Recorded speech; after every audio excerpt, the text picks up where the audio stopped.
Hello everyone, welcome to another episode of Virtual Flight Diaries. I'm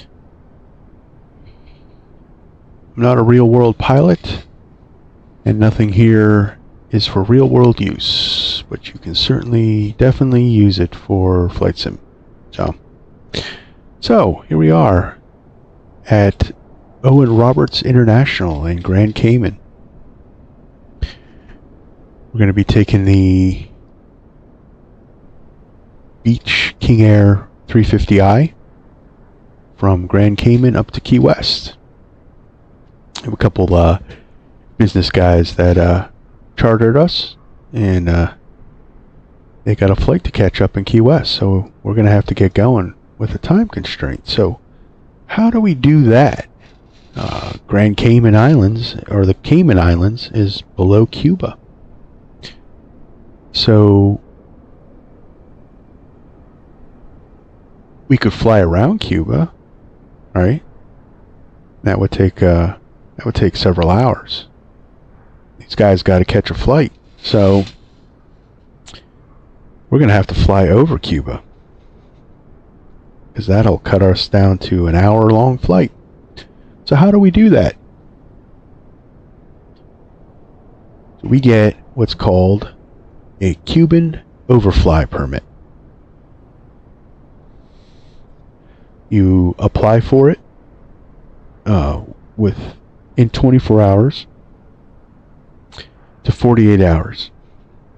You'll get your permit. Now you can pay extra to have it rushed. So usually you'll get it within 24 hours. And what that permit allows you to do is fly through Cuban airspace. So we can just cut right up and get our passengers there on time. So what does it entail to get a Cuban overfly permit? Well, you apply. Costs about $275.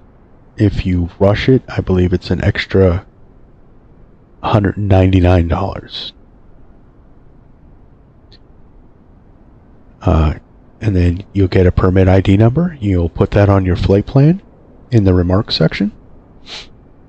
You have to fly over Cuba IFR. There is no VFR routes.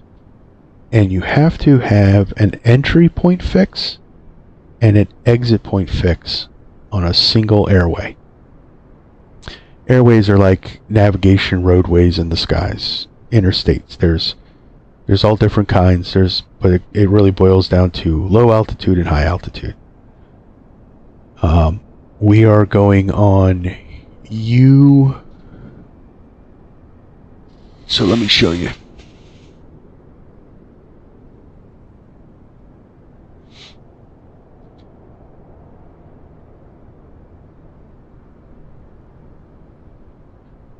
So this is our flight route.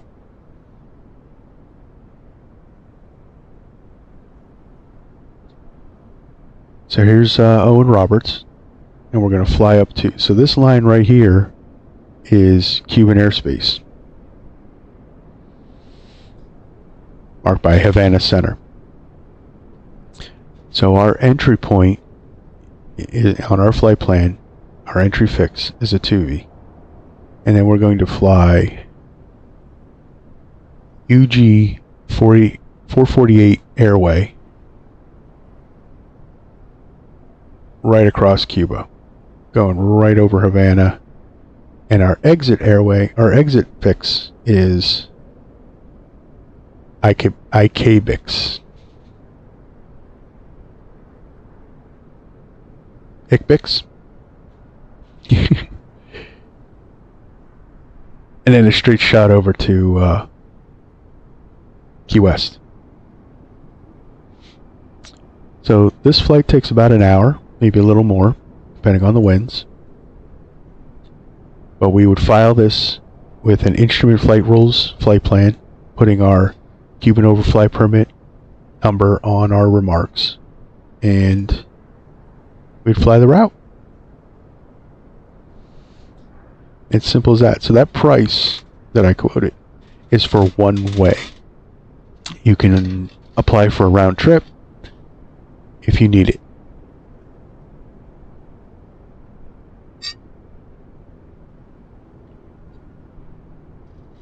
But that's going to cost double.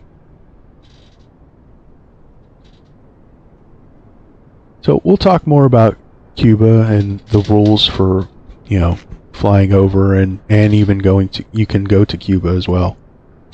We'll get more into that in the flight. So let's, here's our operational flight plan. So let's get loaded up. So we got the,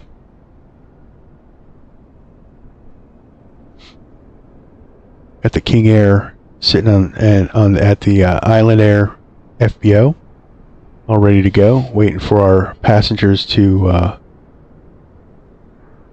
arrive. They're just going through customs right now. So I got the ground power card on, trying to cool it down. When I loaded up into the plane, it was 108 inside the cabin, so I was trying to cool it down. So let's see where we're at now. Yeah, a lot cooler. So I don't have a checklist, and I find the onboard flight sim checklist a little cumbersome. So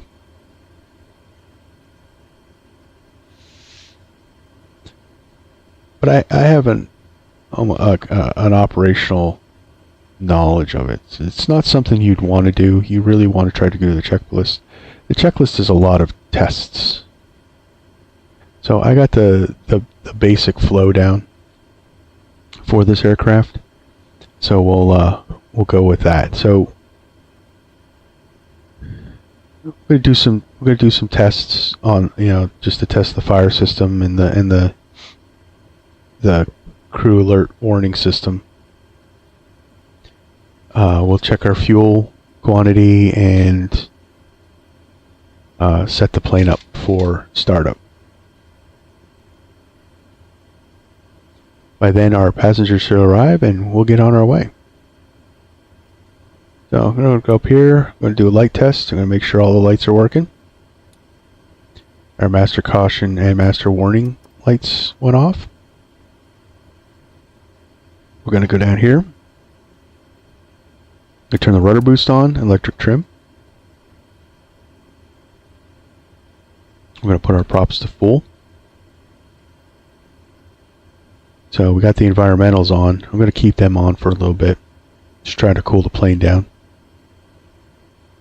So the outside air temperature is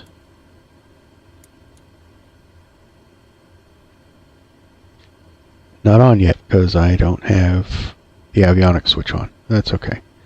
The inside temperature is 86.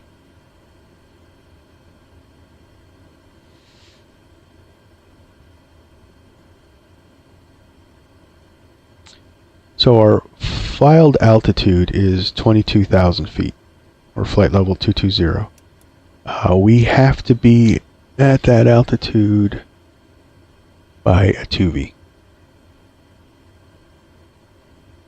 So we can enter the crossing and add our crews all ready to go. Okay, so I'm going to put our nav lights on. And we're going to get the beacon on, because we're going to be starting the engine soon. Batteries on.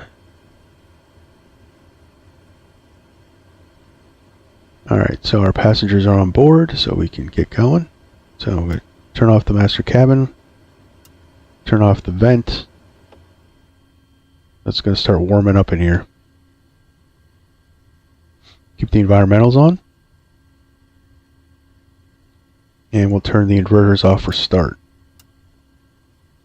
So we're on ground power, so we're going to start the left-hand engine first, because the ground power unit is on the right-hand side. So once we get an engine going, we'll be able to have the ground crew disconnect the power unit, and then we can start that engine up. But for safety's sake, because he'd be really close to that spinning prop, we start the left side first. So beacon on, nav on. Passengers are in, seatbelted. Fasten seatbelt sign comes on. We're all fueled up. We got 365 gallons, which comes out to roughly 2,700 pounds of Jet A fuel. And 2 passengers on board. I'm running single crew. This plane can be flown single crew. So I have no first officer.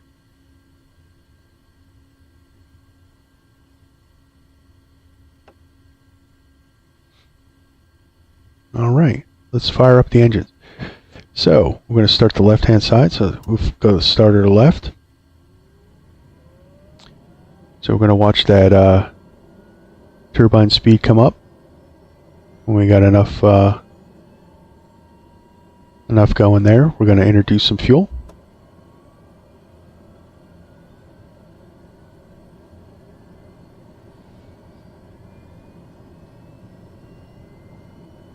We're going to watch turbine speed's going to come up. When it hits 50, the engine is self-sustaining, so we can shut the starter off. If you leave the starter on, you're going to burn right through that starter.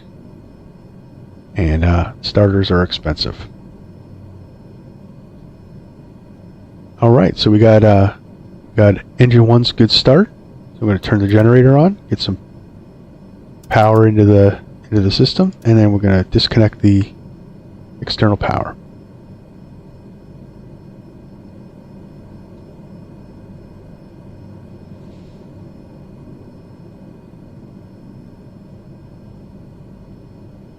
And then we're going to take the power lever and not do that.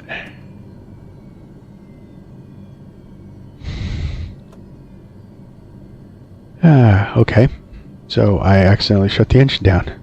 Seems to be a going trend on this stream that I accidentally shut the engines down. Alright, so we'll just fire back up again. I'm going to let it run a little bit so that the ITT doesn't climb. So we'll let that engine cool off. Introduce the fuel. And watch that ITT rise. Should only hang out there for a couple seconds and start to drop. Yep. Wait till it gets to 50. And we shut the starter off. Then, once it stabilizes, we're going to go to high idle. And that's going to give us the power we need to draw energy from the other engine to start this engine. So ground power is disconnected. Starting engine 2.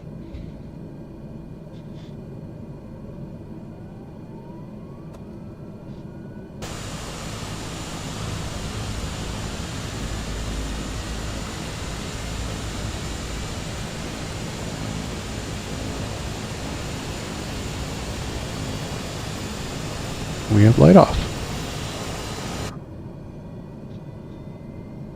50%.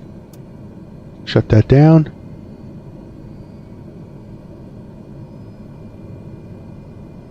You need to stop the engines to request ground services. I got you.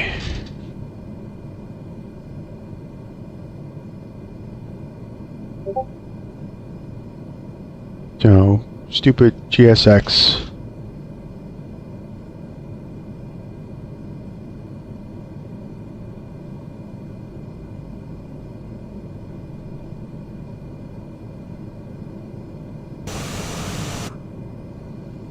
You need to stop the engines to request ground services. Oh, gotta shut down GSX.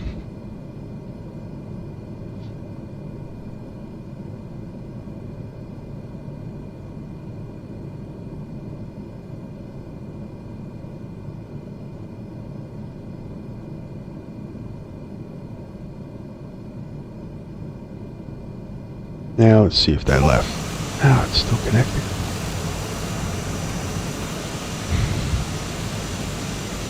So there's a bug with GSX. If I was to leave this on, this will be with us this whole flight.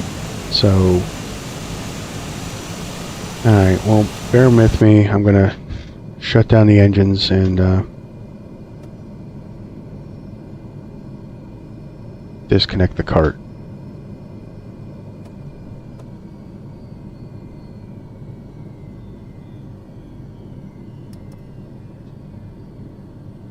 You know, GSX is great when it's working right, but if you don't do things just a certain way, it leaves you.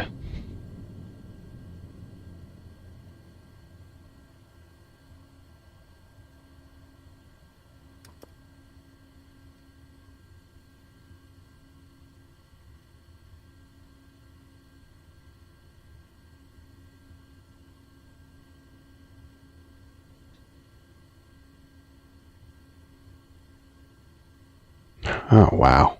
Okay.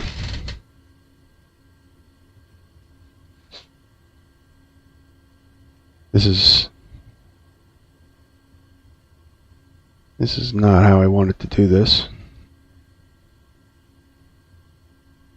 Talk about immersion braking, right?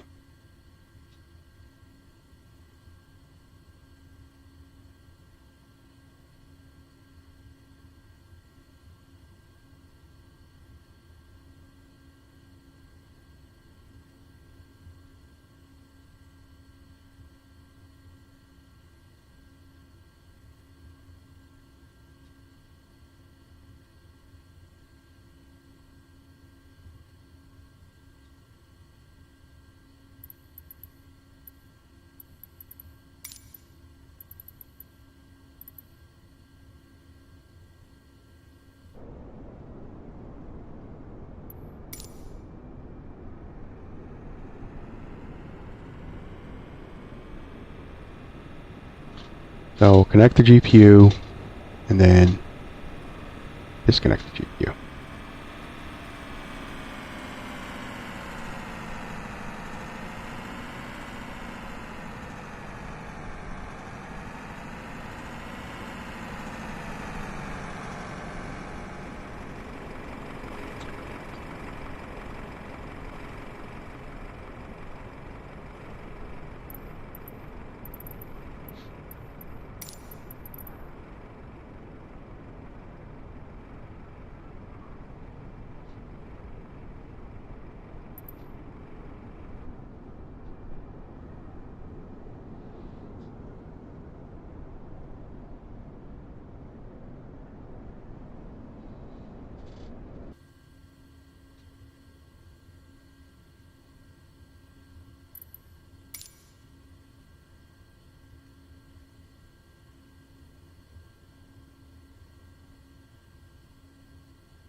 So we'll dismiss the GPU.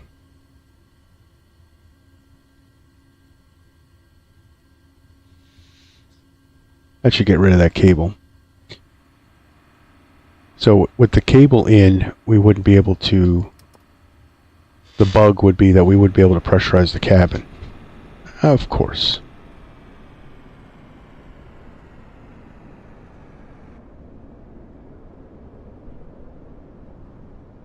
There we go.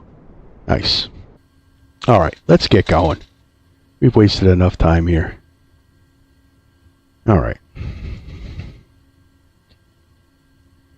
Since we have no GPU, start engine 1.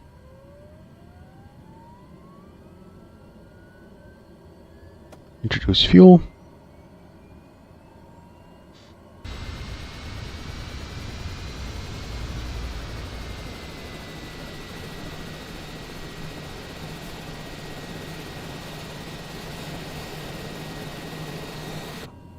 So the Beechcraft has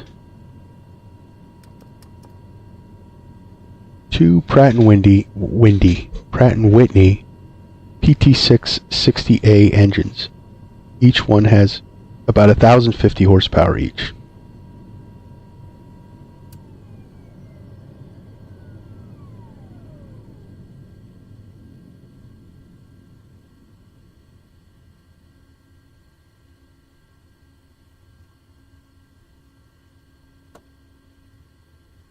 Gonna burn the battery out.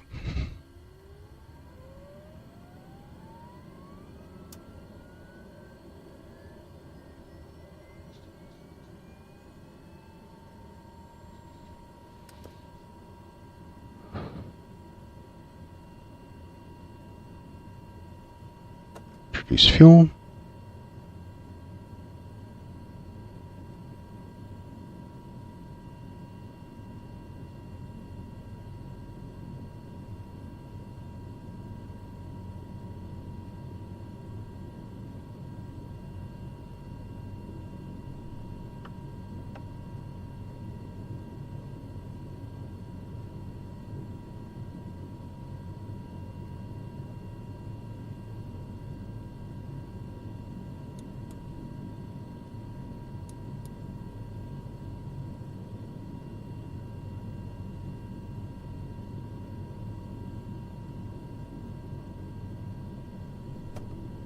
So we have what's called a hang start when the fuel won't be engaged. So I'm going to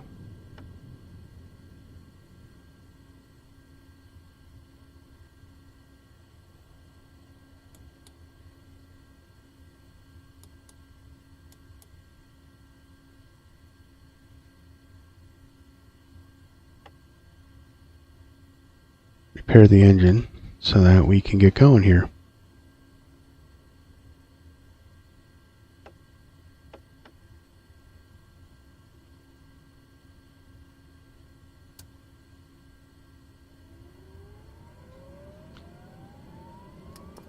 Actually, I think what happened was we got a hot start and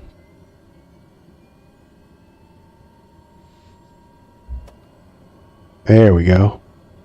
Alright, watch that ITT rise. Should only hang out a second. And come down. Okay, good.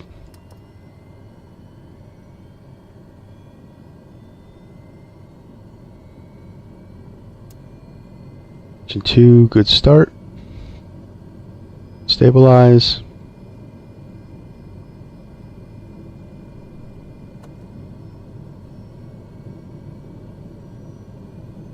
Alright. High idle for engine 1 start. Turning 1.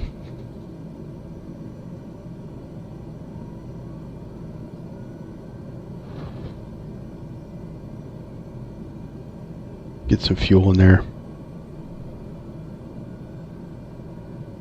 We have light off.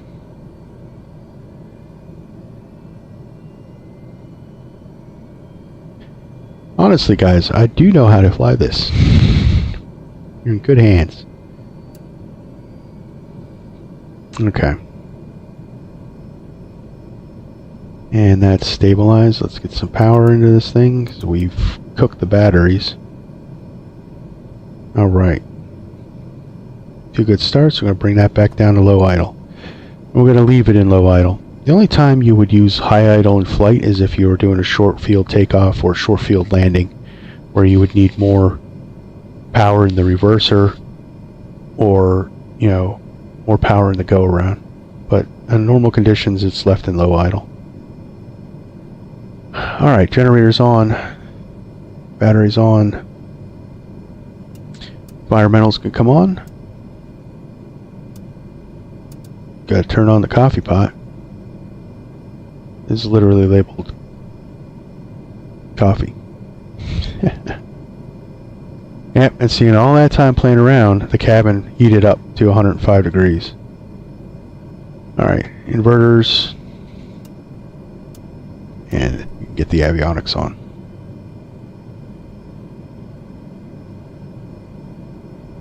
Yeah, it's 90 degrees outside. But hey, we're in the Caribbean, so. All right, so we gotta get our flight plan in.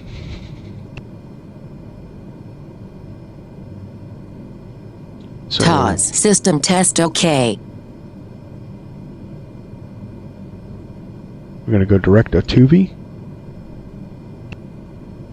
That's gonna be our entry point into Cuban airspace in Cuba. And from a 2B, we're going to load the UG-44-8, and we're going to leave IBEX. So we'll load that, and then that's our crossover that we've been approved for with our permit. And then from IBEX, we're going to go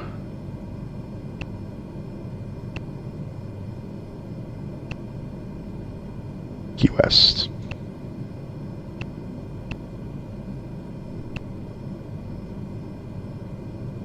And we're going to do the RNAV 9 approach.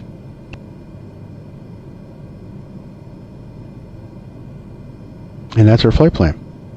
So, and you thought it was going to be longer to put that in. Nah. Alright, so we're gonna climb out to our flight level 220. And we're gonna be taking off runway 8. Alright, so taxi light on. The hot 5. So there's 5 switches here that always come on. Got the fuel vent heater, pitot heat, and then the stall warning heater. They're known as the hot 5. And then we're going to arm the auto feather. So what auto feather does is that if we have an engine failure, the propellers would automatically feather, alleviating the drag caused by the loss of power in that engine, which then leaves the plane flyable.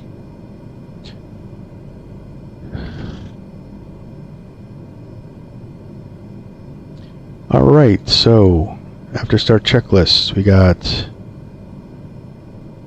environmentals on. Let's set our cabin altitude for our cruise.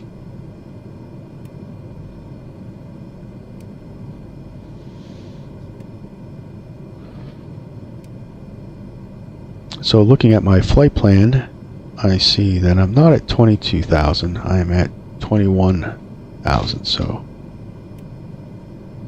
because we're more easterly. Okay, high 5 on. Exit light on. Let's get the weather real quick for our route.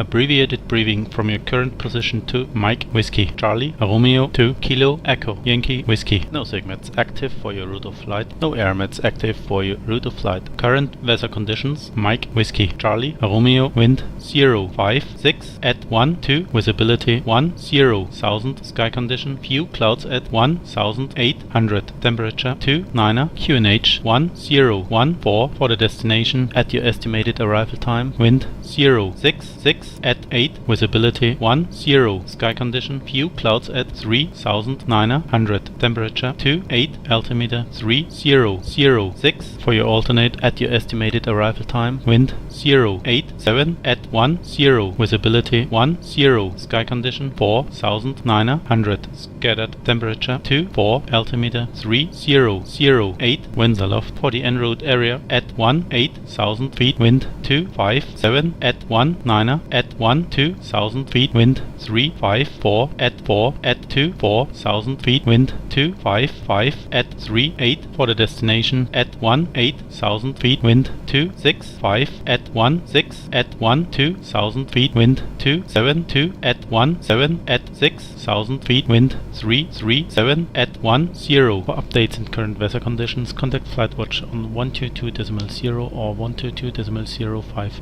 Pilot reports are appreciated. Okay, so Abbreviate. no segments, no airmits, so it should be a smooth flight. And we're still runway 8. Elevation's 8 feet, so that matches. Alright, let's get out of here.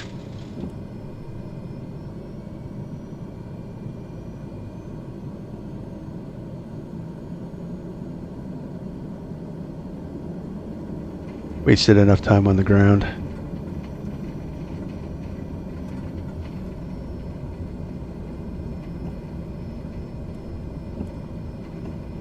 Roberts traffic, King Air 818 Bravo Tango, taxiing runway 8. Roberts traffic. Always got to practice your ATC.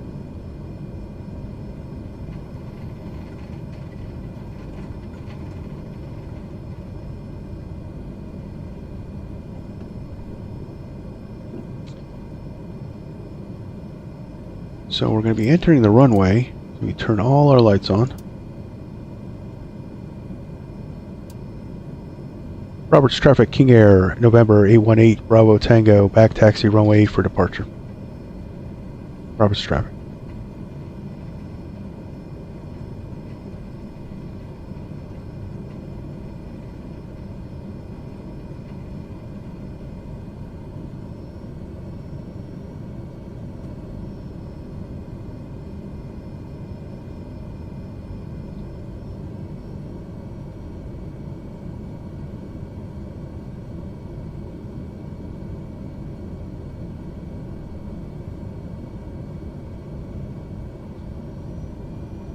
So there's no ATC online right now, so and we'd be doing what I'm doing right now anyway.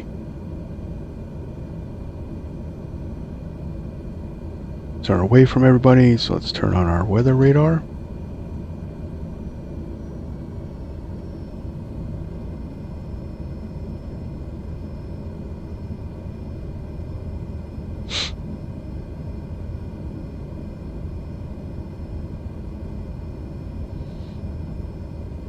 Flaps to takeoff.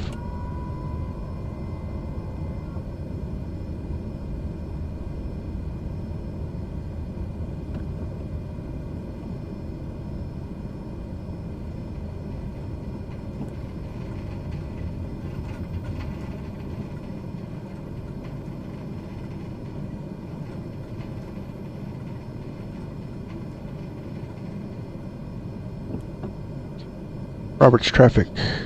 King Air 818 Bravo Tango, departing runway 8. North departure.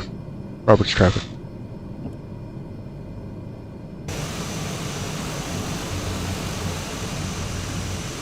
We're all lit up like a Christmas tree. See if I can get some wind-up sounds for everybody.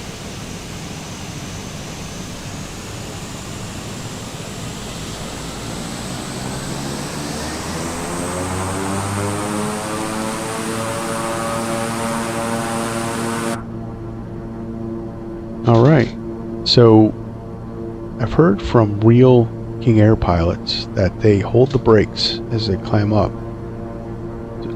just until they almost start skidding against the ground. So we're going to set takeoff, almost takeoff power. Release the brakes. Takeoff power set.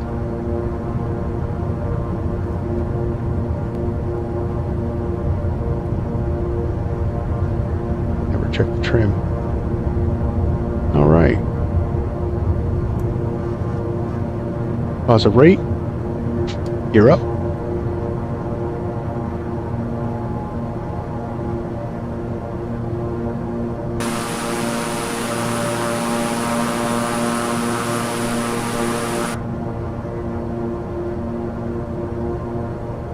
Above 120, flaps up.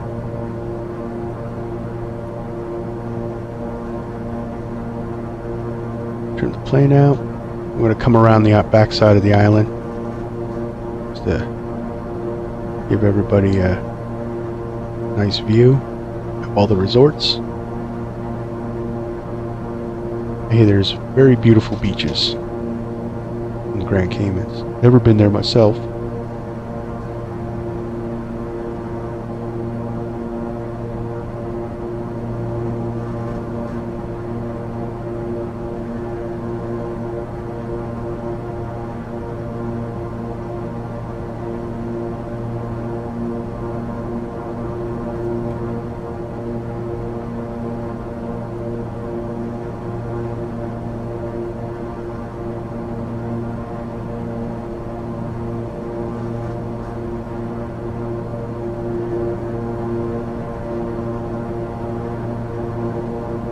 the scenery has a couple cruise ships.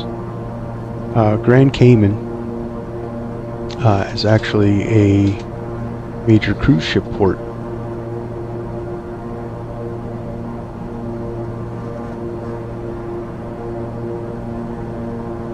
Power back a little bit. And see, there's some cruise ships.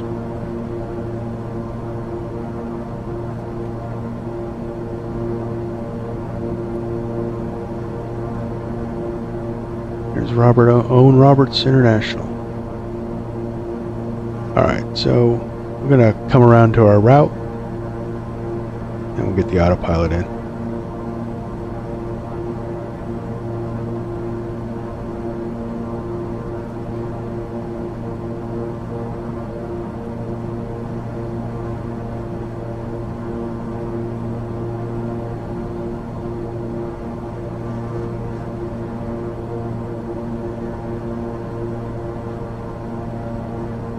So, I'm going to go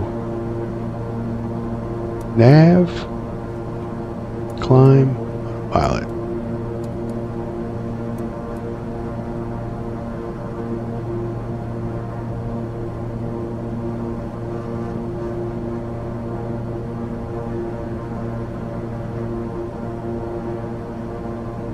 And we'll bring it back up to climb power.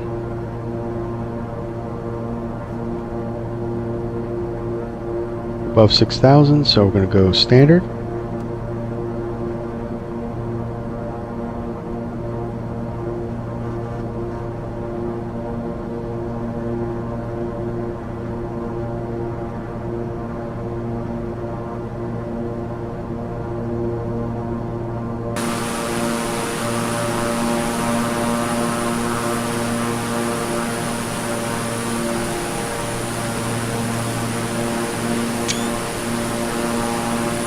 Gotta take a picture. Look at those clouds. That's cool.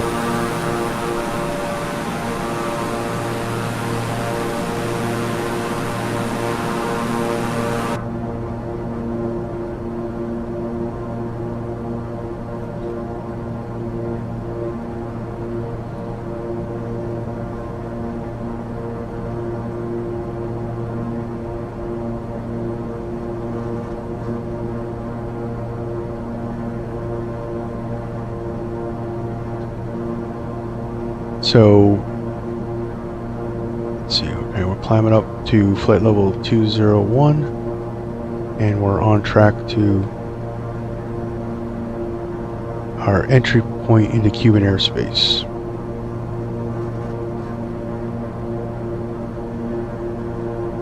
So, private aircraft can fly in and out of Cuba. There's some rules you have to follow. You have to exit from an airport that's approved by Customs and Border Patrol. And you have to go to an airport in Cuba that's also approved by Customs and Border Patrol. I believe Havana International is on that list.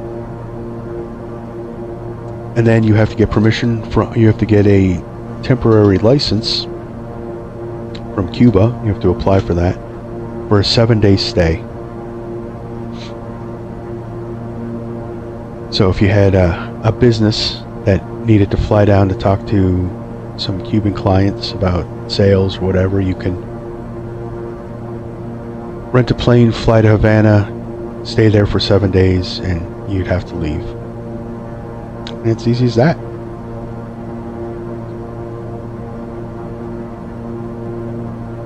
I'm not sure what airports you can leave from. I'm sure there's a lot of Florida points and stuff like that. Key West I don't think is on the list, but I could be wrong.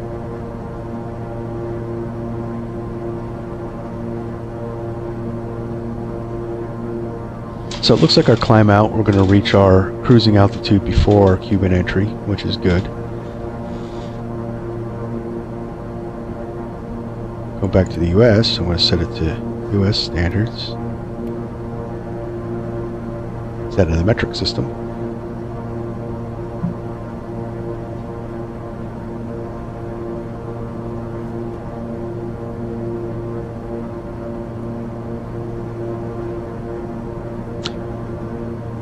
So the only way we could currently land in Cuba with the setup we have going right here is if I had an emergency. And then I would have to go to the Cuban customs, fill out a lot of paperwork, and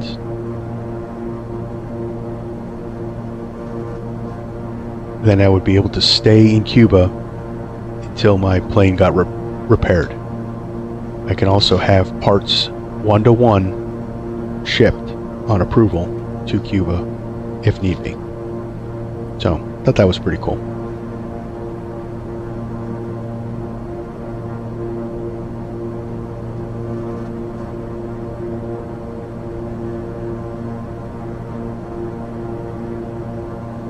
So we went from 105 to 98 in the cabin right now. I'm going to put the air conditioning on auto. This should bring us a nice comfortable 70 in the cabin. That's that. They have a little blue and red light to let me know that the cabin's too cold or too hot.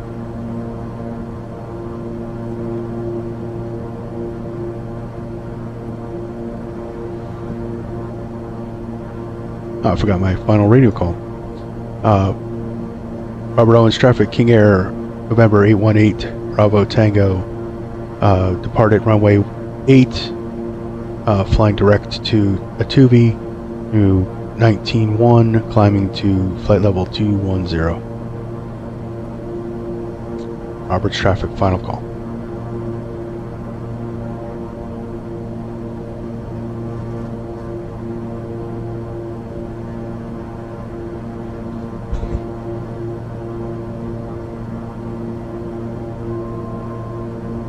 Altitude alerter, 1,000 to go.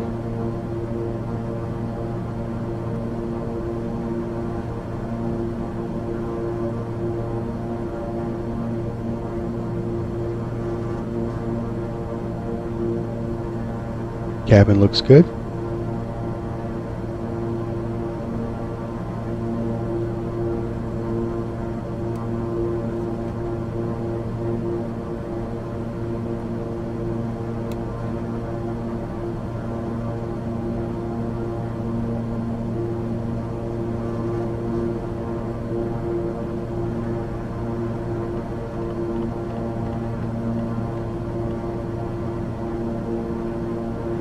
Bring the cabin temperature up.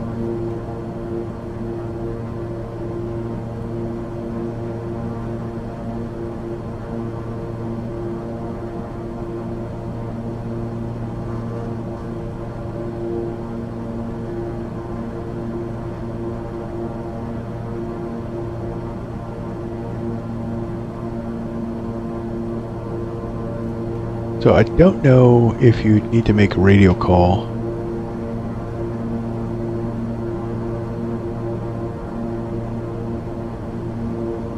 Sure, you'd have to contact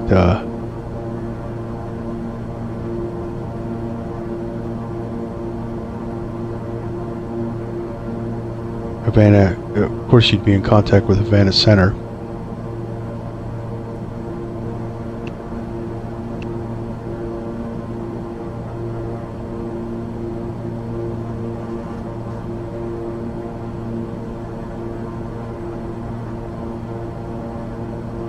Alright, we're cruise, so let's set our cruise power.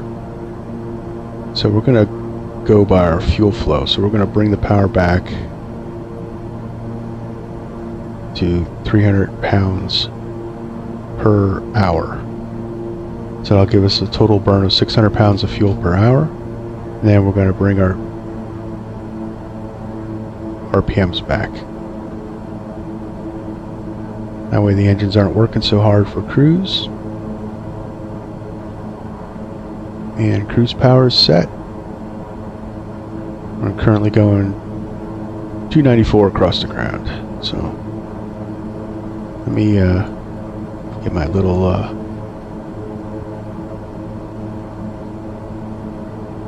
thing going so you guys got some information. Excuse me. So remember, this is airspeed indicated, not ground speed.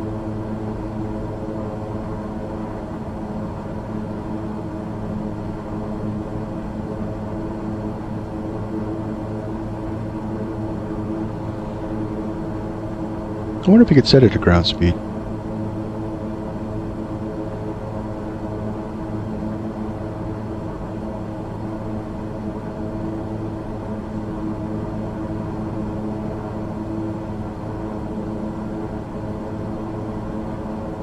Indicated altitude.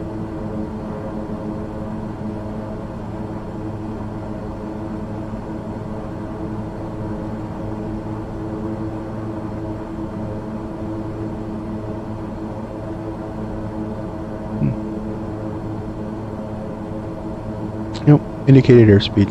That's fine.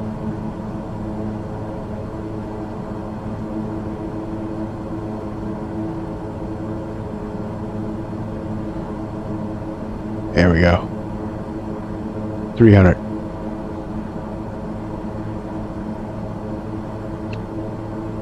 Alright, so let's check our flight plan.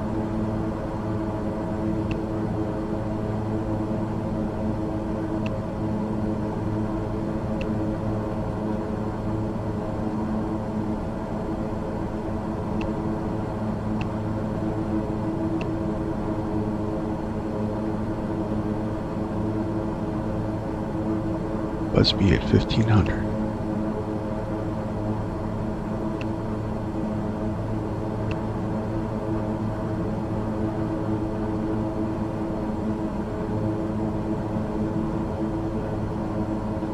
So look at our map.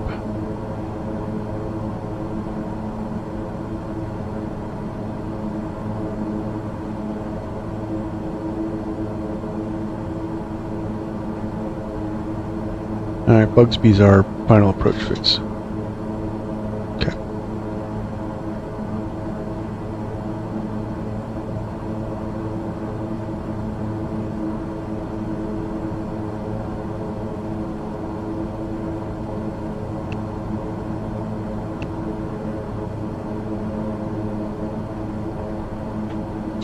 So I got some information for what would go on the application for a Cuban overfly permit.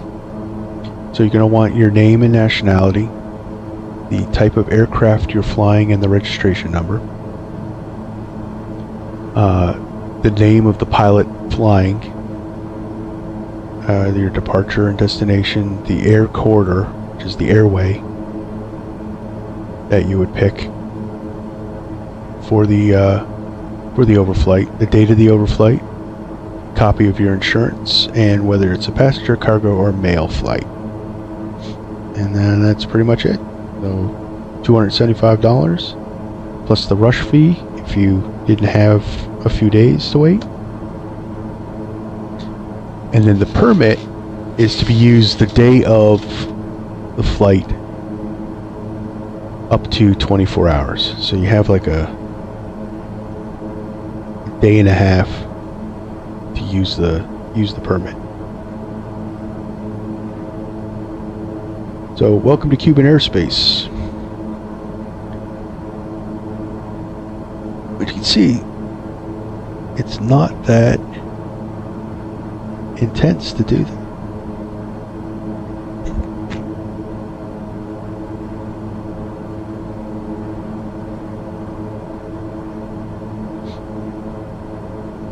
What I did there, my radar dome was pointed down. Although, pointing it down would be okay, but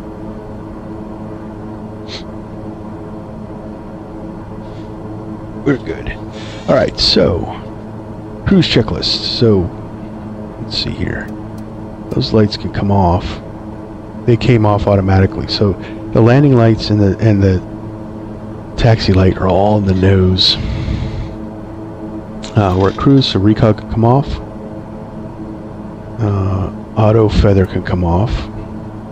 We don't need to automatically feather the dead engine because we're up at 21,000 feet and would have plenty of time to take care of that. So we have 2,000.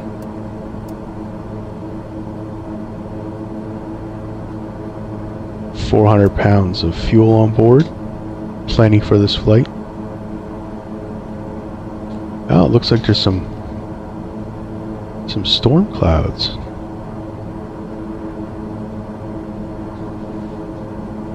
It's like there's some rain here. That's okay. We're above it.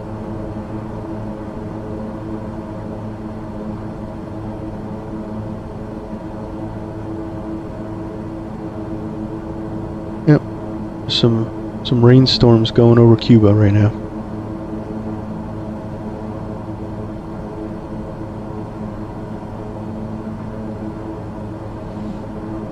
So this airway I picked has a maximum altitude of flight level 250 and a minimum altitude of 4,500 feet. So you have to be between those two altitudes to use this airway.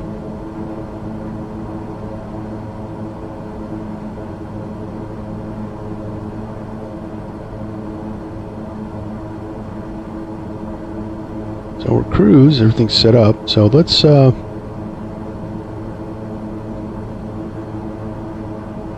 talk about the beach. King Air 350i. First flew in 2009. Generally does not have this steam gauge setup.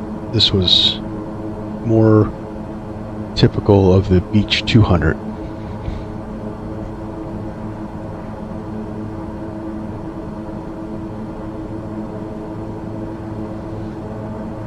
But Black Square Simulations did a wonderful job creating this cockpit.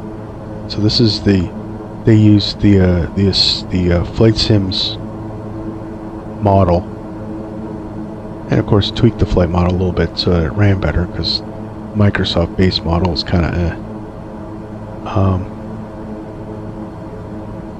and then put this gauge setup in. Personally, with all the modern glass out there, it's nice to have this old 6-pack vacuum gauge system. So, real Beech 350. So, some statistics on it. The real King Air was 46 feet 8 inches long, 57-foot wingspan, and a max cruise of 312 knots, and a service ceiling of 35,000 feet. So we can go way higher. But we wouldn't be able to use this airway. So, and this airway was the fastest route across Cuba. So, common use of overfly is often from Cancun to Fort Lauderdale. That route usually takes you over Cuba. So airlines and everything else they use non-permitted airway or overfly exempt airways. There's a whole list of about 10 airways that go over Cuba that you could fly over that you don't need a permit.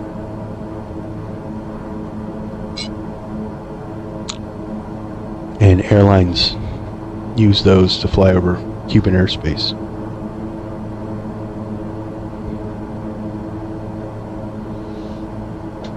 I believe those airways are actually out over the ocean. They're just inside Cuban airspace. They're not crossing Cuba like we are.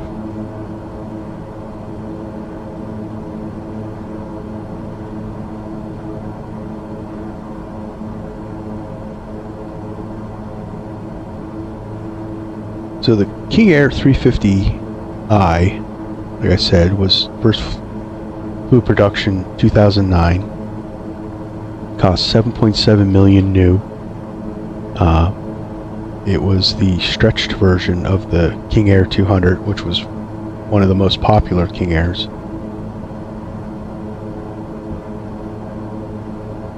Bigger engines were put in, so that PT6A60 engine, they had, so the King Air 200 had 850 horsepower engines. They bumped them up to 1,050. So more power, climb higher, go faster, carry more people, more luggage. It has a useful load of 5,000 pounds. That's a lot. That's a pickup truck.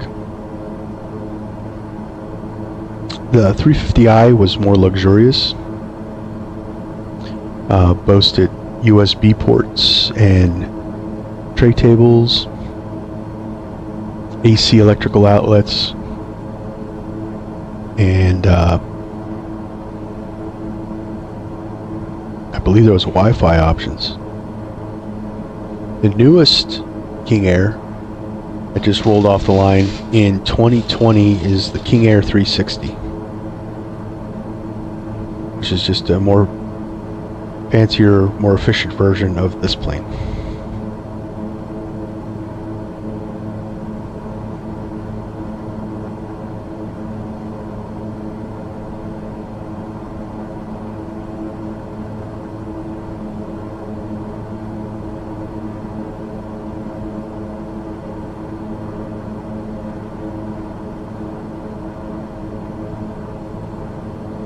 So we're almost to Cuban airspace.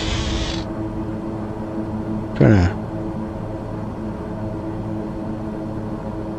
figure out. So we got a crosswind. That's why our plane's a little cockeyed on the thing. We're kind of flying in a crab.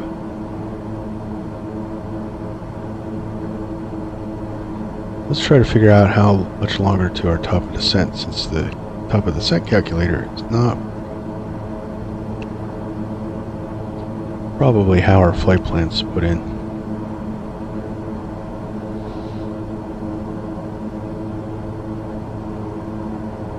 Now, I guarantee our top of descent's somewhere after IKBX.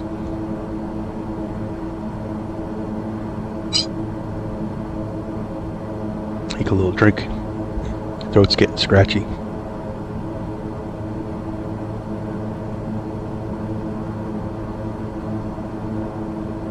It's allergy season.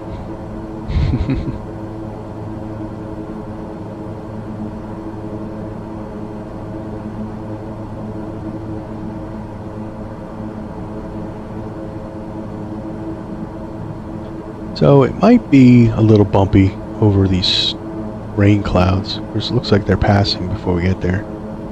So let's look further out.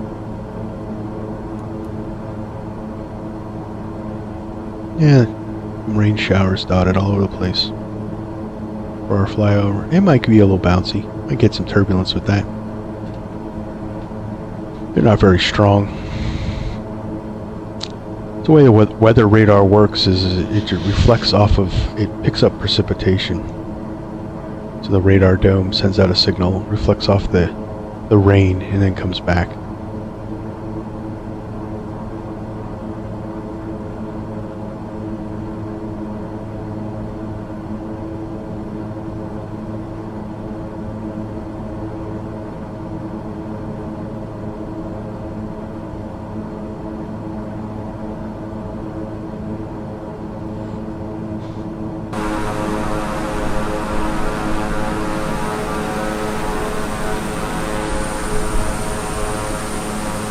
I have Active Sky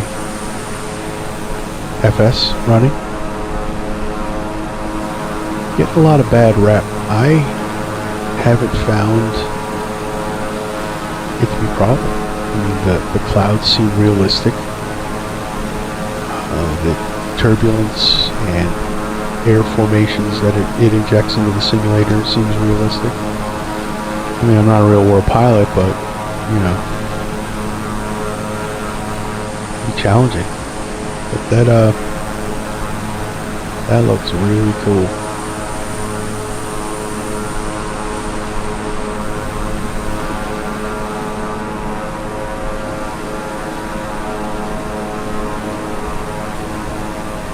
There's Cuban landfall right there.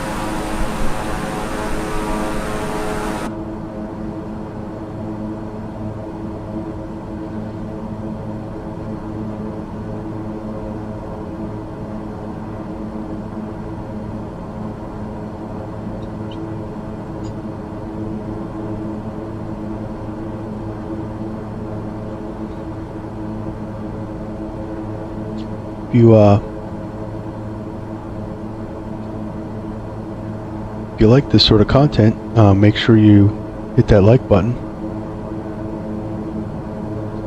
and subscribe to my channel. There's more to come. I think I'm going to stream tomorrow too. Been looking at the C160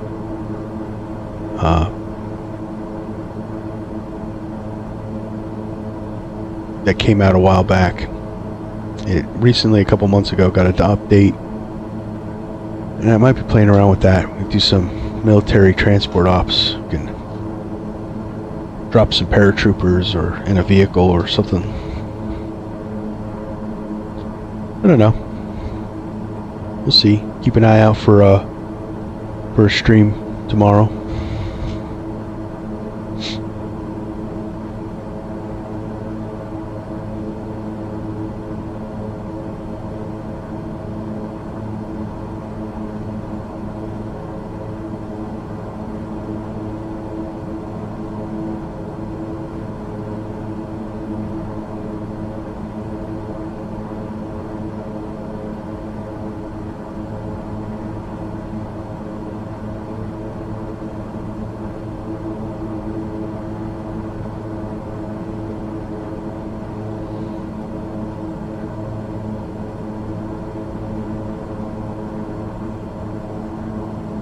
But we'll, I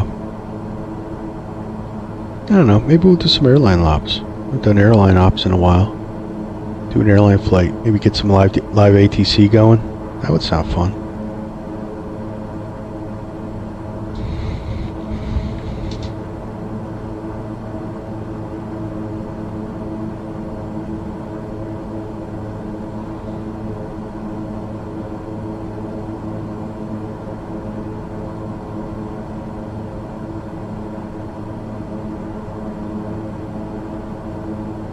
So everything's going good. So let's just look at our fuel.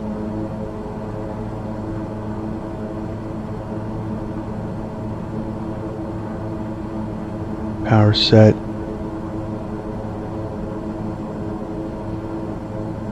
Cabin pressure's good.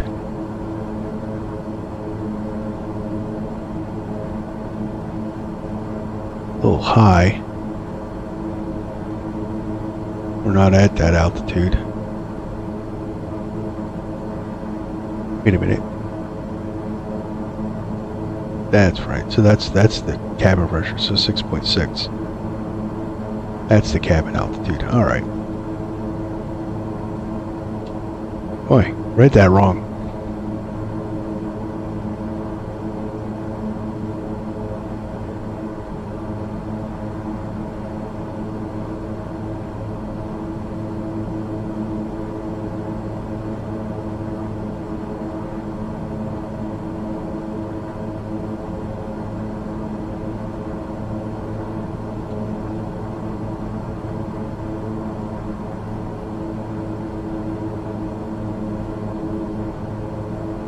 Want to check something?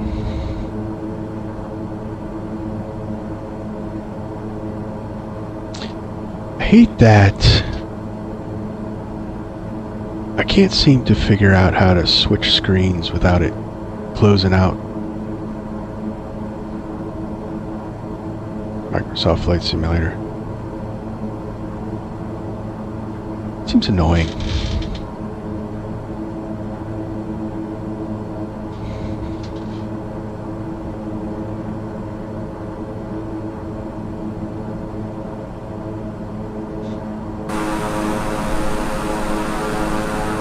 in Cuban landfall.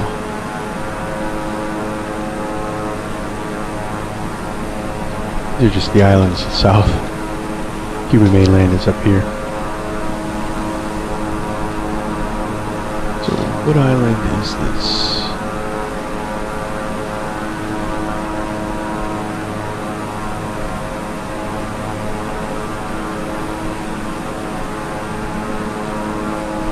So this is Cayo Largo del Sur.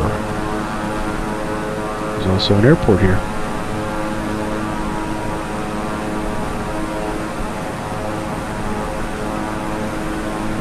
Good to know if we get into trouble.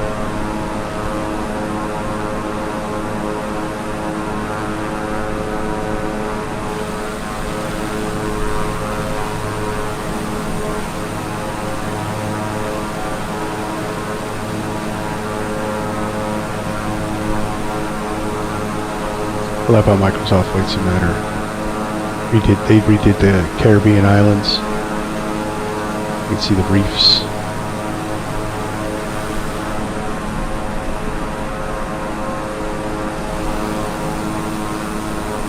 They did a really good job with the Caribbean. Really enjoying the flying in the Caribbean this past couple streams.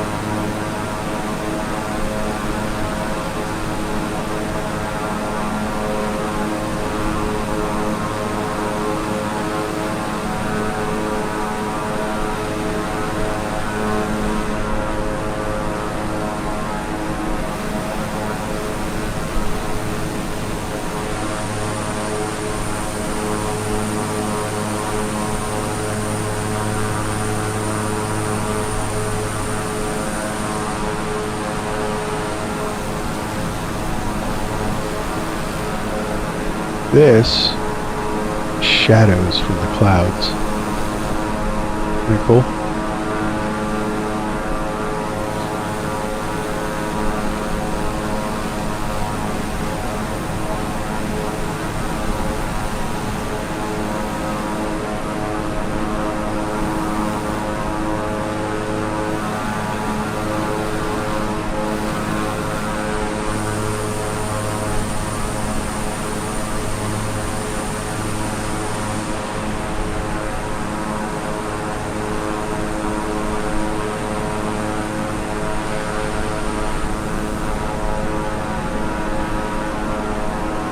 Coming up on Cuban mainland. That color of that water. I love the Caribbean Sea.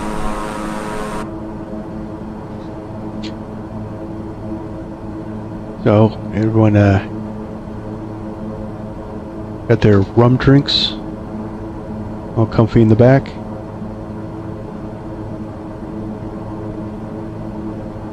Turn the no smoking sign on. Light up some cigars, or turn it off, I should say.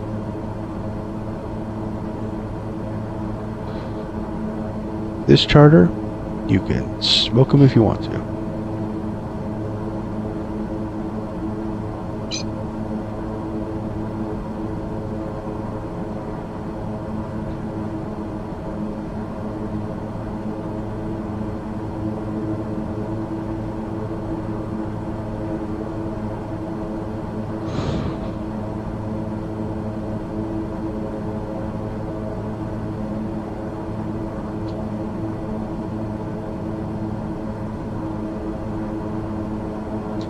This is the stuff I like doing with Flight Sim. Learning new things. You know, sat there and said, I wonder if you can legally fly over Cuba. I started reading about it. Learned how you could do it, and then I'm like, you know what? I'm gonna part that on everyone else so that they can introduce that knowledge into their flight simulator. One thing I am curious about is I'm wondering if VATSIM, because I know I've seen Havana controllers on thing, because there's a couple U.S. carriers that actually do service to Cuba, but I've seen a couple Havana controllers. I wonder if they handle overflies.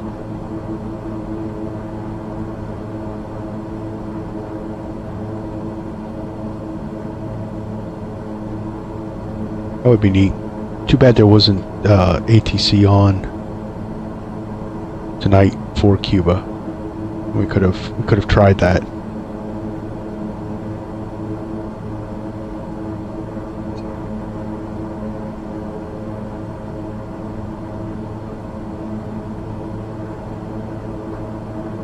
That'd have been interesting to learn.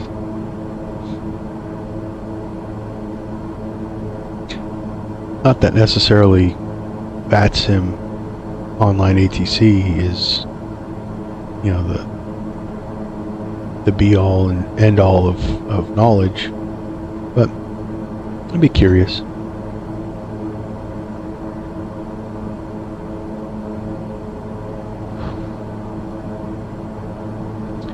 The controllers, they go through a lot of training, so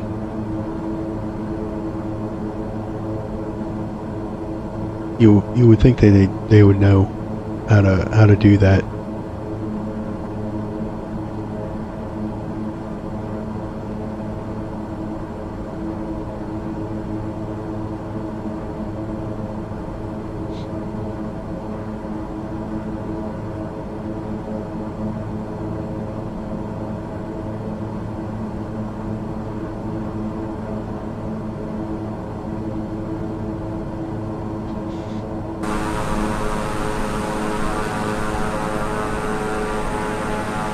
Welcome to Cuba.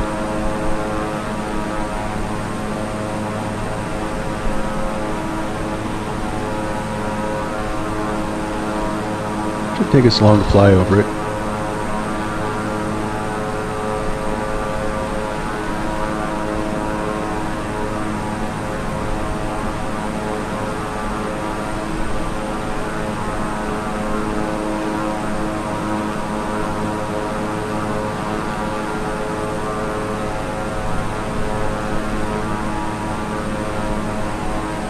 About 50 miles across. At 300 knots, it's only a couple minutes.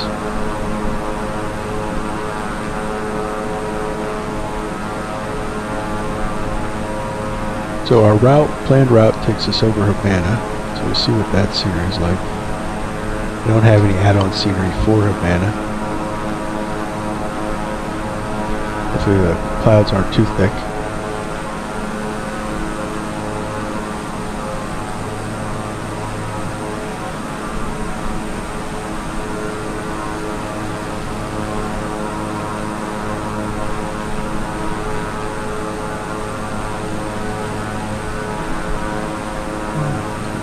Bay.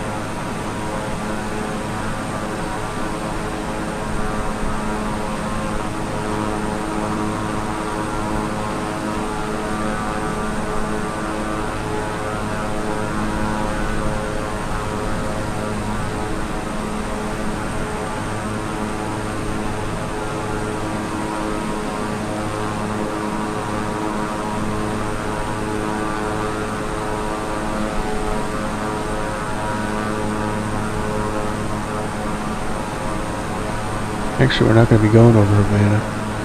We're going over Juan Gomez International Airport. Havana will be about 30 miles to our east. Oh well. One thing I can't find on the map is Guantanamo Bay Naval Air Station.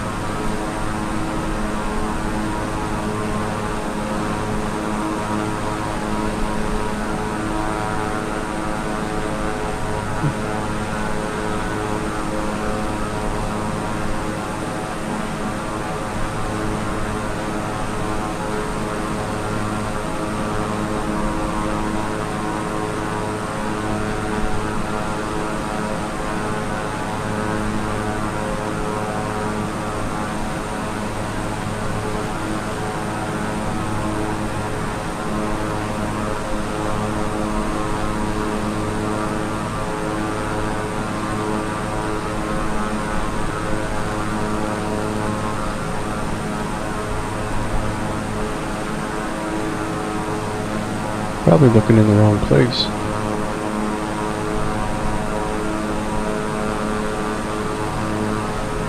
We could do a prisoner transport with that C-160 to Guantanamo. That'd be cool.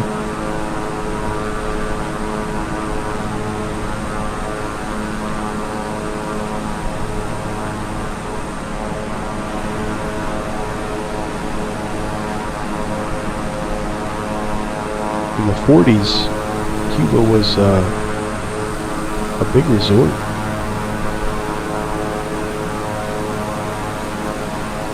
Destination for United States. You know, it's only 90 miles away from our border. Havana was filled with casinos and nightclubs. It was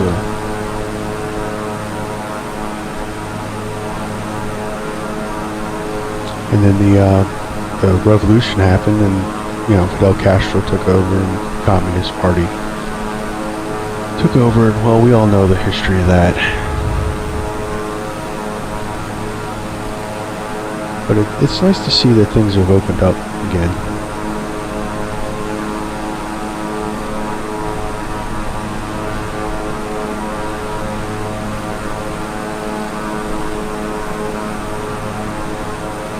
That's one of the things that President Obama did, was open up Cuba.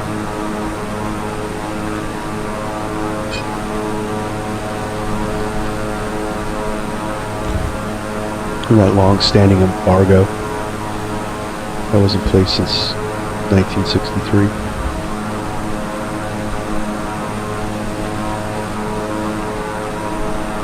Although there was some pretty tense times in the early 60s there. The Cuban Missile Crisis, the threat of, you know, nuclear launch from only 90 miles off of our coast. That was, I guess that could have been pretty scary.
All the farm fields. So this is a render from a satellite image.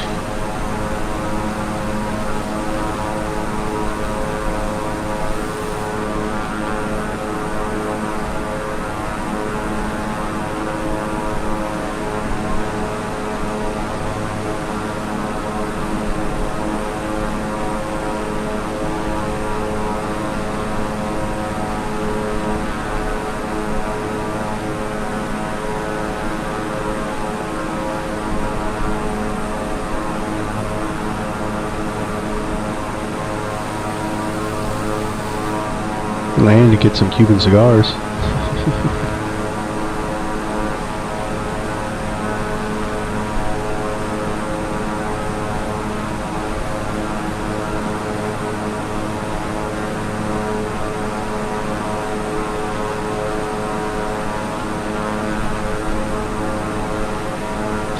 So let's see what the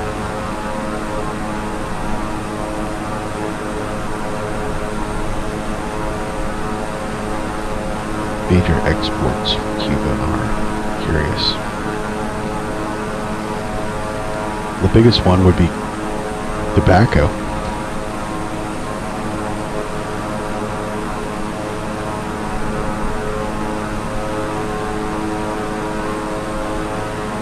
Tobacco, nickel, zinc, rum, and raw sugar.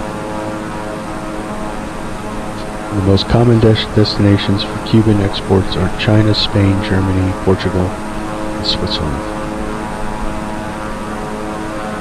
I guess the U.S. doesn't get any anymore.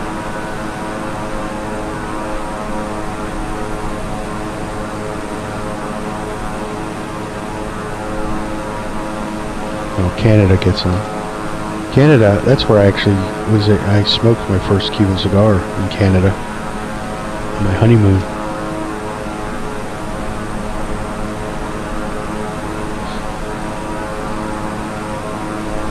United Kingdom also exports.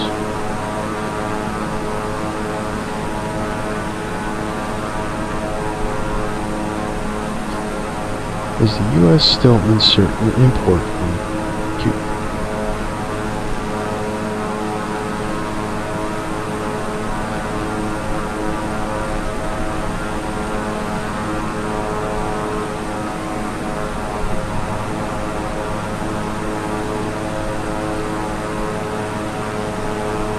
We do get a small import from Cuba still.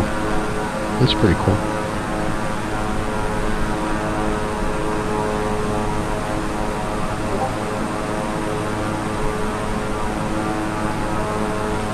Although importation of Cuban merchandise for commercial purposes is restricted. So, no cigars.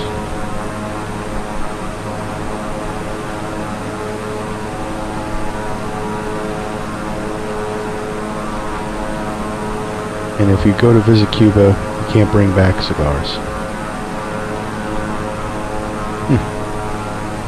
That's a shame.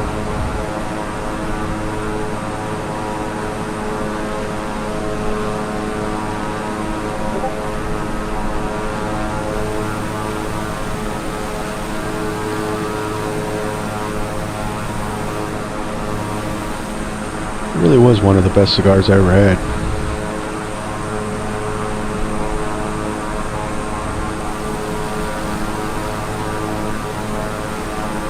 There you go. That was Cuba.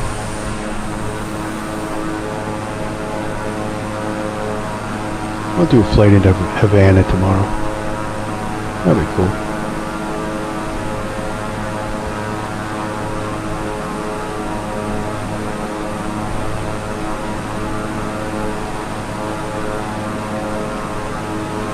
We'll see. Still trying to figure out what my stream is going to be tomorrow.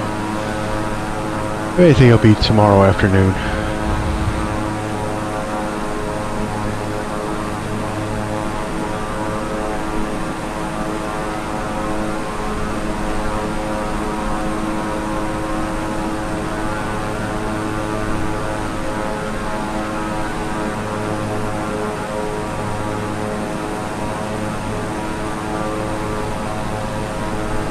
Alright, Cuban airspace. I wonder how far away.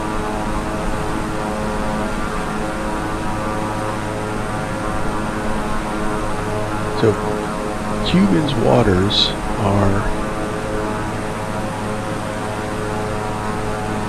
2 miles from the west.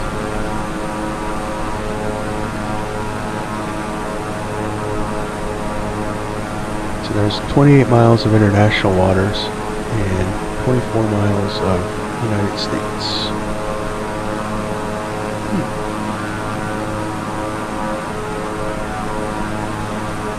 Very close.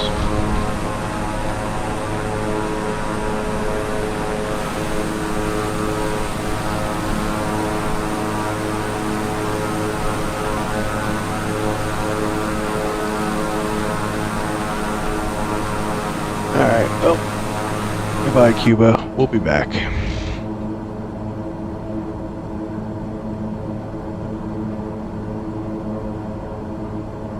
Do cruise checks. Fuel's still good. Plenty of fuel.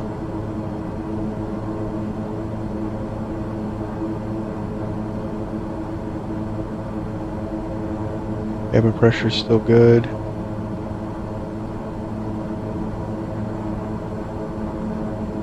Cabin's all nice and cool.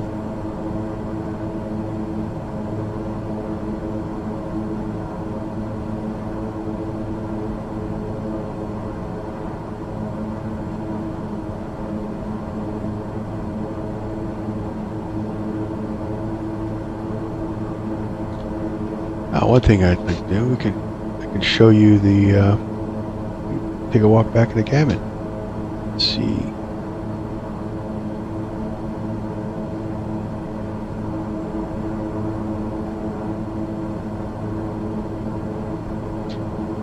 Oh, that's right, 'cause it's the Sobos. So I can't go back there unless I'm in drone mode. Ah.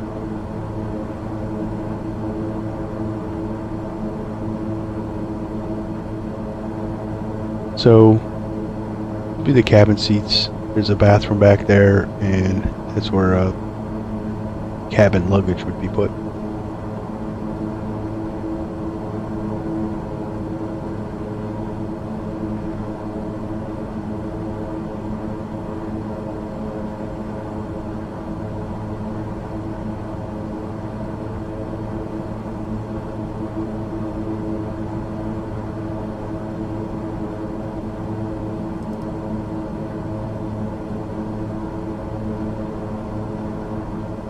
That's why we don't have the top of the center. We're not connected.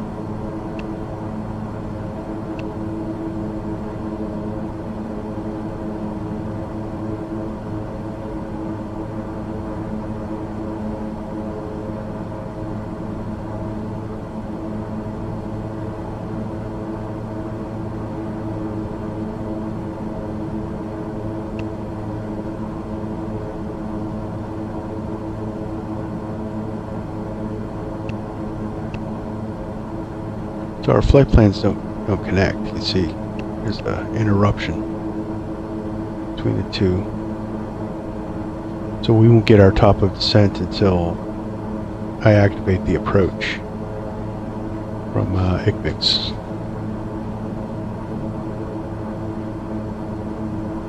I'm probably pronouncing that wrong.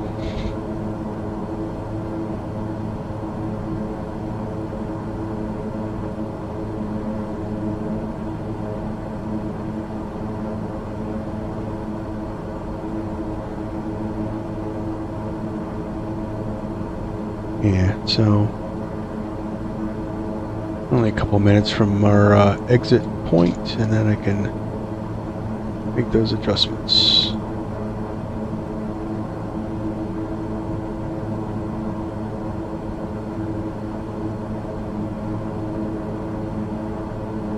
$30 miles, so a couple minutes.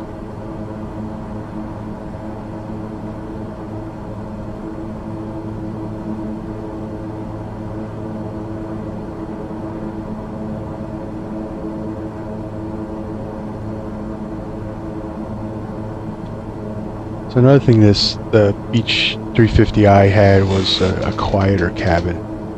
Cabin from the Beech 200 was lowered, decibels were lowered like 4 to 8, somewhere around there. Still pretty noisy cabin. It does get better. It's one of the reasons too, we turn the props back, the RPMs back on the props. It makes it for a quieter cabin. But I imagine sitting in this thing you would get a low hum, low drone.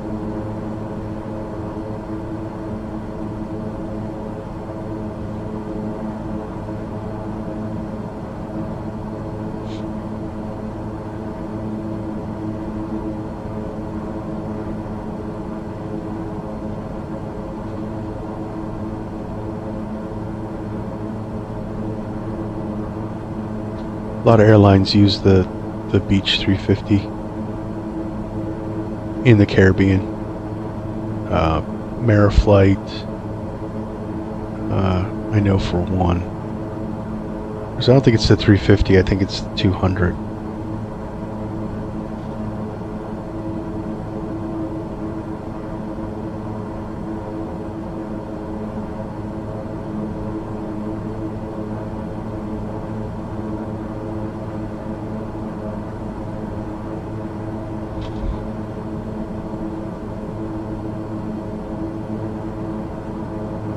So excuse me, start getting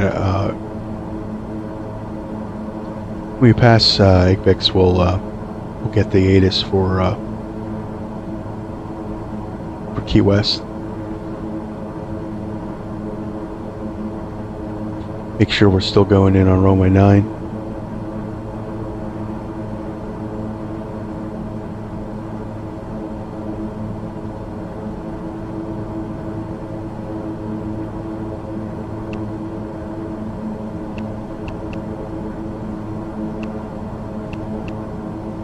So these frequencies are used with active sky.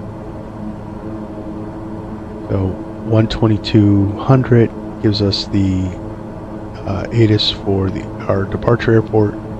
122.025 gives us the ATIS for our arrival, and then 122.050 gives us the en route weather report. That way we get our turbulences, our weather at our alternate. It's almost like we're calling a flight service station, which is pretty cool.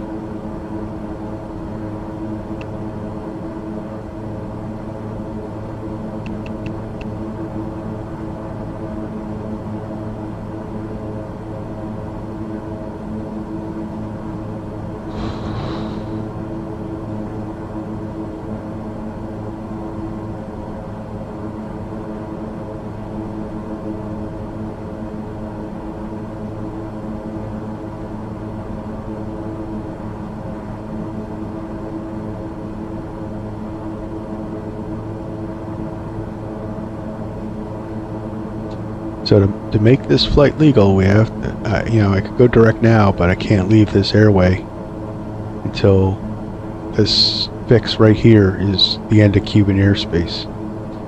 So to make it our flyover legal, I have to wait till we cross that airway. That's why we're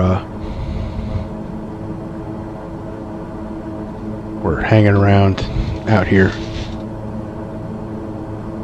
So once we cross that airway, we're in U.S. space and near Miami Center, and we can start doing our thing.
I'm going to start thinking about our approach.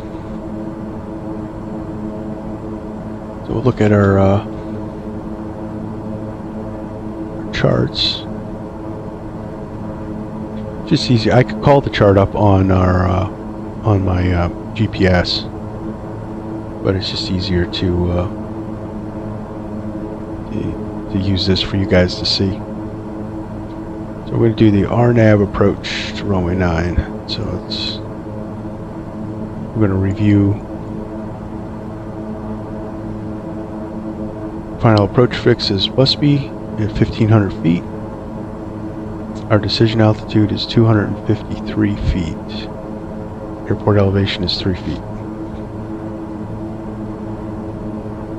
Okay, so use local altimeter if not received. Use Key West Naval Air Station Boca Chica altimeter.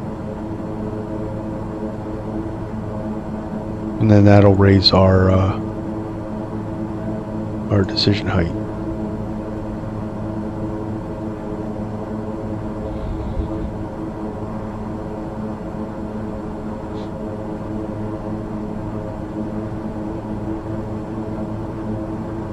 WASP VNAV outages secured daily. WASP VNAV note to airmen service not provided.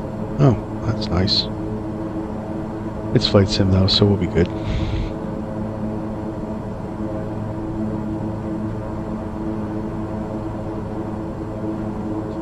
So we're going to be coming in this way. We're going to turn in. Come in on runway 9. So our missed approach. Climb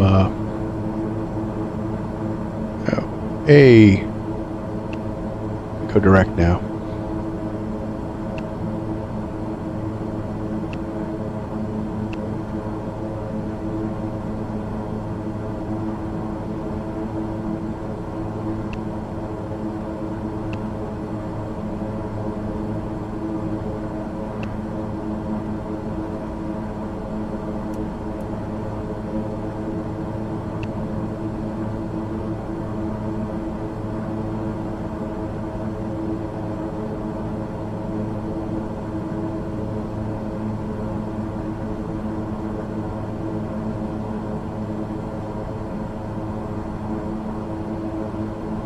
Now we can start our descent too.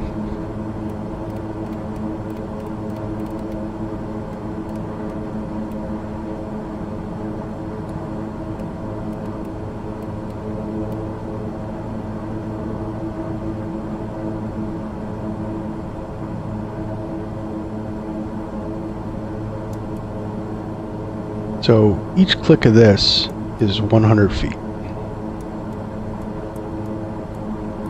So we want to go down to 1,800 feet.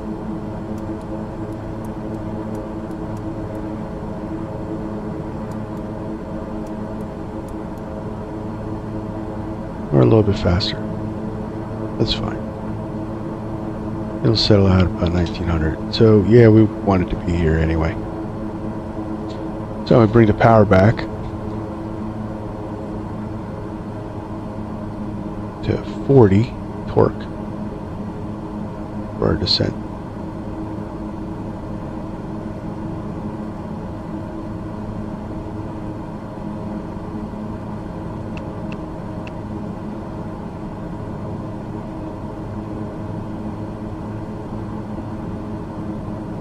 Has a pretty sharp curve, so we'll shut off the half bank so this thing can adjust faster.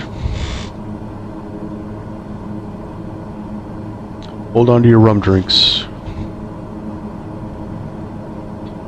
We're going out to a 30-degree bank.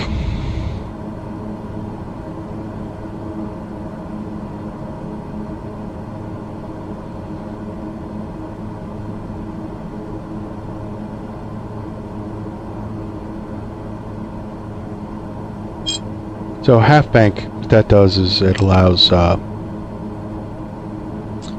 only allows the plane to bank 15 degrees, so it's more comfortable for the passengers.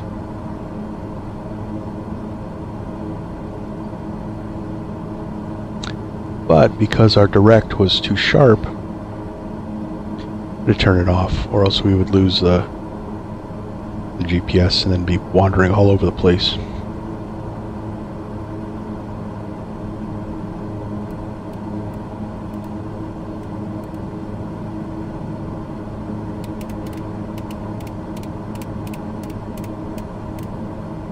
Set our course mode for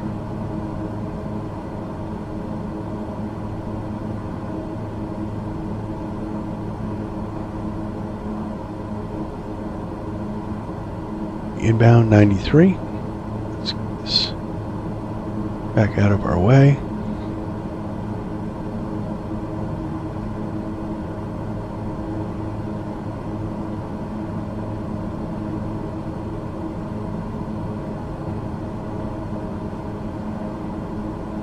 So set our course to 93. That way we're all set up for the approach. Probably going to end up hand flying it anyway.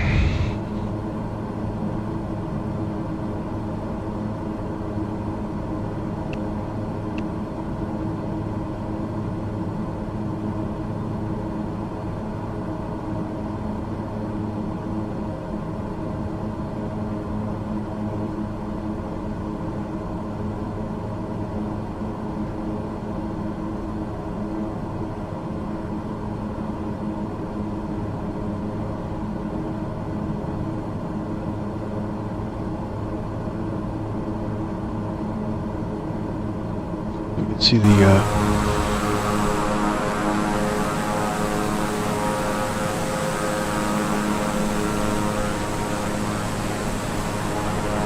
yep, haze is too thick, so Florida Keys are right here.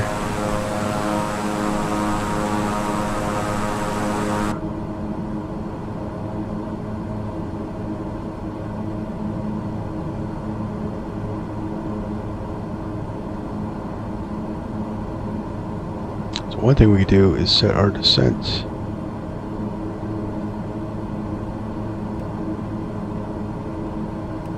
to sea level.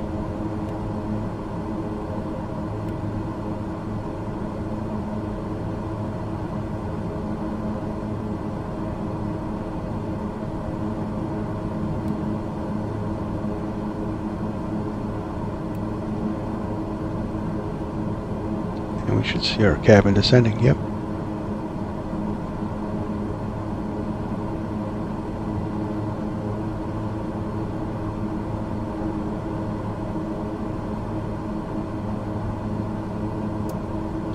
Recog can come on.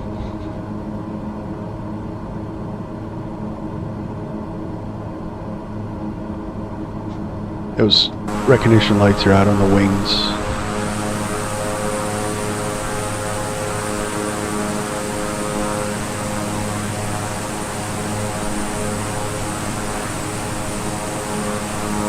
They pulse back and forth for greater visibility.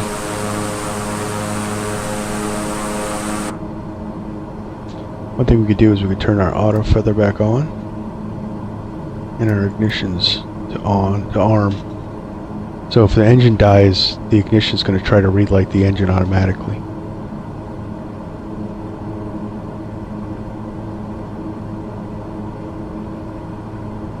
Less workload on the pilot.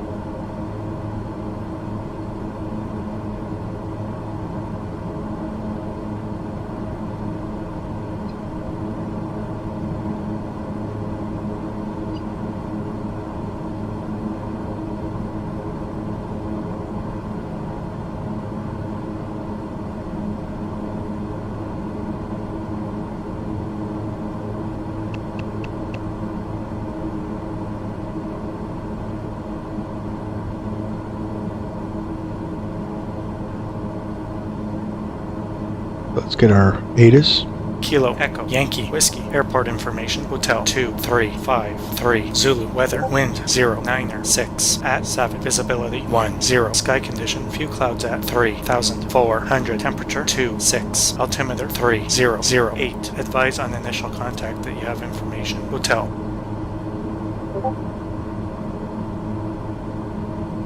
Kilo Echo Yankee Whiskey Airport Information Hotel 2353 Zulu Weather Wind 09 at 7 Visibility 10 Sky Condition Few Clouds at 3,400 Temperature 26 Altimeter 3008 Advise on initial contact that you have information Hotel.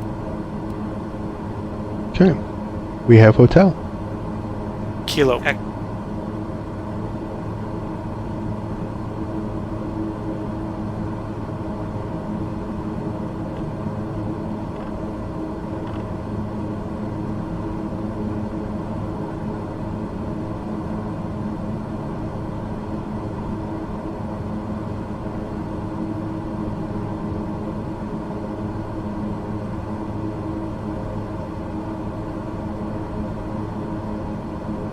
The visor down, that sun's a little bright.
Key West is right off our wing.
Thousand to go.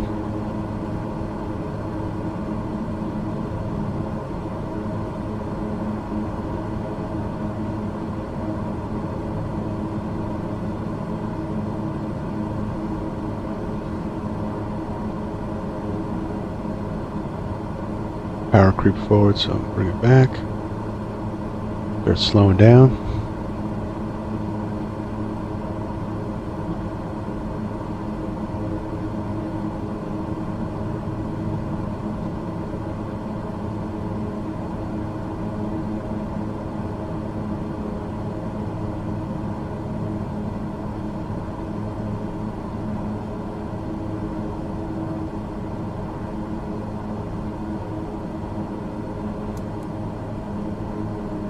Arm the approach.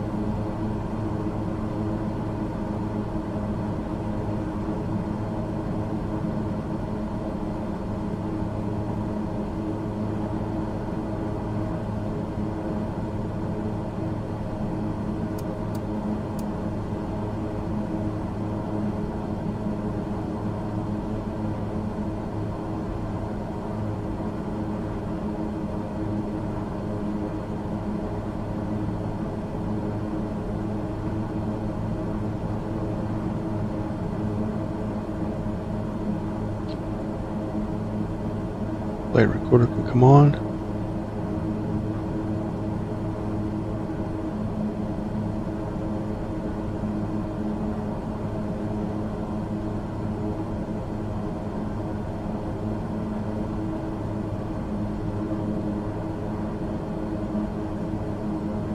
It's out of our way.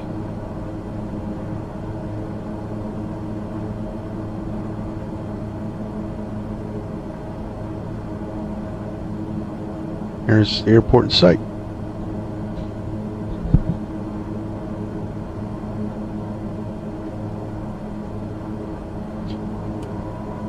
Approach flaps out.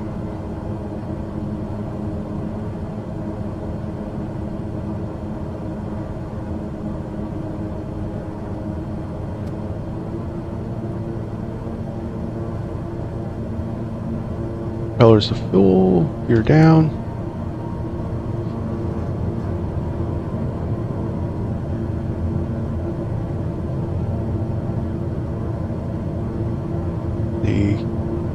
Janky Asobo scenery. Looks like a ghost cruise ship.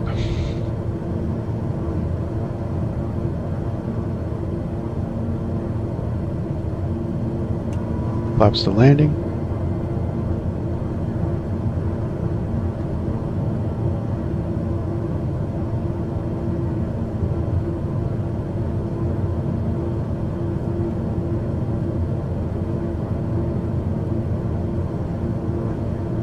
Capture this, so we put our missed approach altitude in.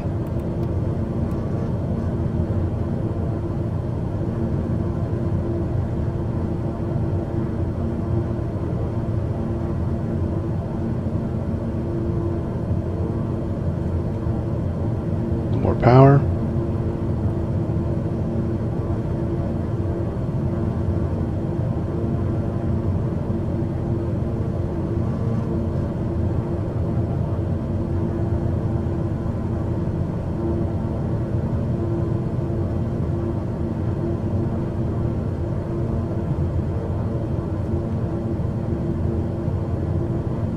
bouncy.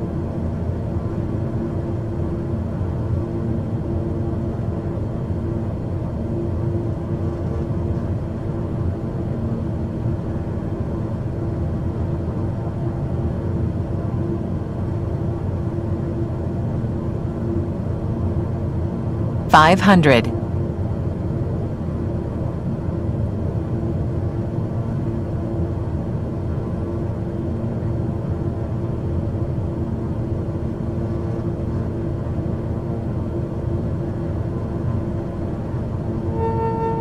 Autopilot can come off.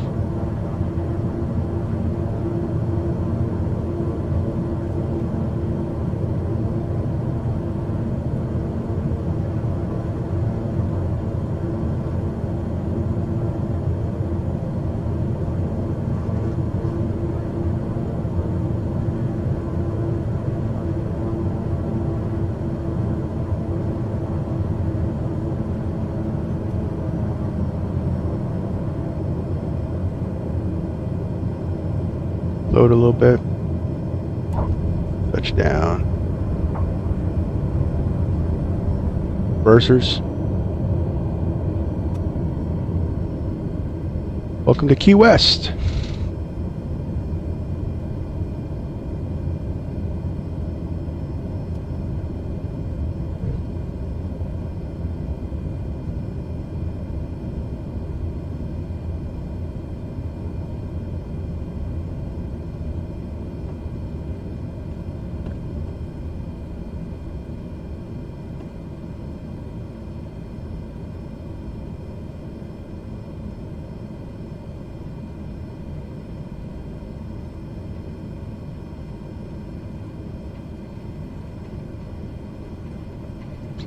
Yeah, the landing was a little hard, but not too bad.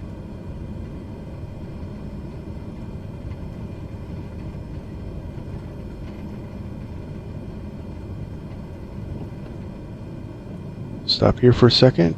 Parking brake, come on. Flaps up. Landing lights, strobes, and recog light come off. Ignition's off. And we'll kill the pressure.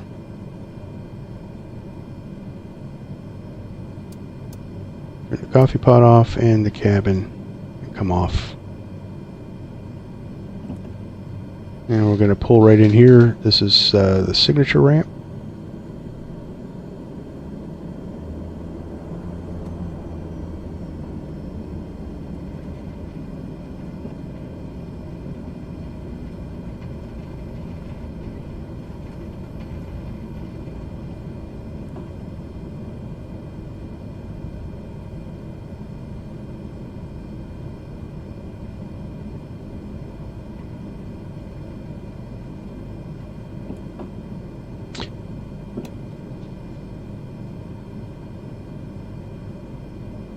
Alright, so shutdown. Avionics, inverters,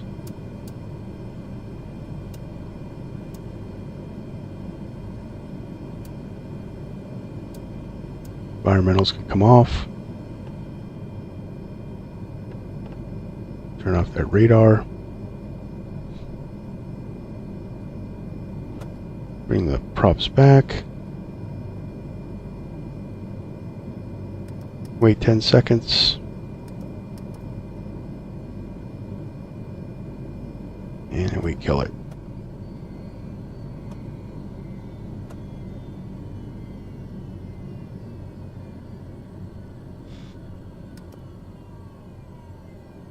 Well, here we are. Signature FBO. Key West.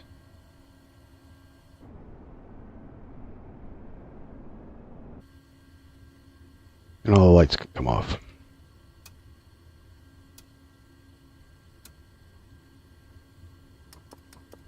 Alright, so let's go check out that landing.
Not too bad.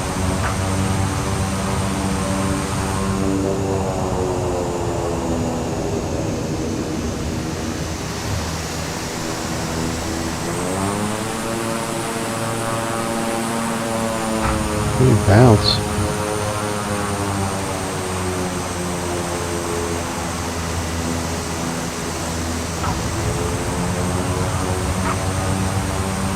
Give it a thumbs up.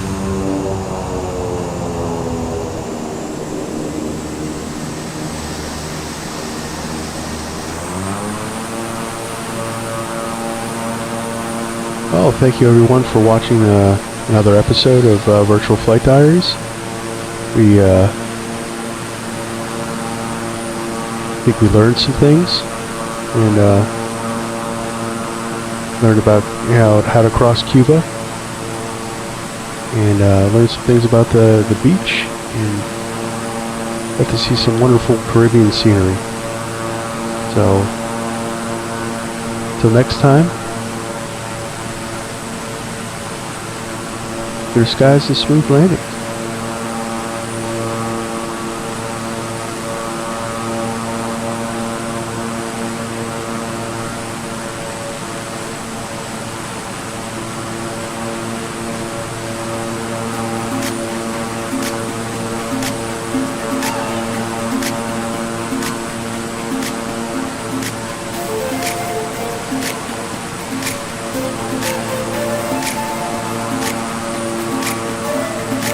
Thanks for watching, guys. You've been great.